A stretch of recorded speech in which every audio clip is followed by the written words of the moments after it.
Dukomeje gusoma Bibiliya kuva ku itangiriro kugera ku byahishuwe. Tukaba tugeze ku gitabo cy'ibyahishuwe. Uyu munsi tugiye gusoma ibyahishuwe chapitre ya mbere umurongo wa 4. Ariko mbere yo gutangira nk'uko bisanzwe, niba nta kuri muri weho ntabwo uzabona Imana. Kubw'ibyo shaka ukuri, kunda ukuri, usangize abandi ukuri kugira ngo ube umunyakuri kubwawe weho ubone wigorore n'Imana.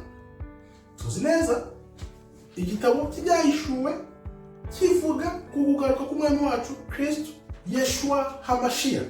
Yeshua HaMashiach ari ryo zina rye nyaryo. He, me, shi, yo, and het. Yeshua HaMashiach wasizwe. Some rero mu byahishuwe 1:4. Byahishuwe 1:4. Ubutumwa bw'amatora 7 yo muri Aziya. Aziya hano batubwira icyo gihe ntabwo ari Aziya iyo umunsi tuzi. Yawe Yohana nabandikiye mwebwe aho mu matora 7 yo muri Aziya.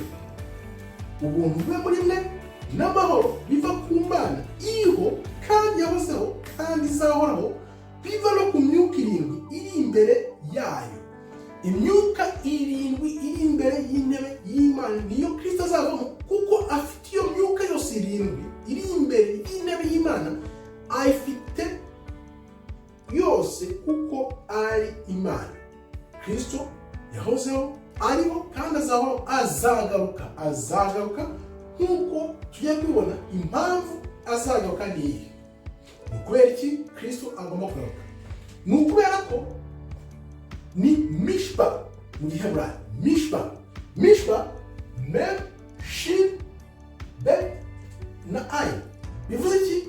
Ni isezerano. Ni isezerano yaduhaye ajya kugenda wibuke. Yaratubwiye ati ndagiye ariko ngiye kubakira amazu kandi nzagaruka. Ni isezerano rero yasezeranyije ko agiye ariko azagaruka. Niyo mpamvu agomba kugaruka kugira ngo asoze isezerano yagiranye natwe. Icyo tugomba gukora rero, tumvise ko ariko yahozeho kandi azagaruka, tugomba gukora iki? Tugomba kubimenya, tukabyitaho kugira ngo bitazadutungura. Yedaya kugira ubumenyi, ukabihugukirwa, ukumva azaza, ukabimenya. Nicyo bidusaba kugira ngo wikorere n'Imana. Yo David, yo I, he. Yedaya ugomba kugira ubumenyi kuri byo, ukabimenya ko azagaruka. Ntubyumve gusa ngo bice mu gutwi bihingukire mu kundi, ahubwo ubimenye. Reka turebe icyo tugomba gukora rero.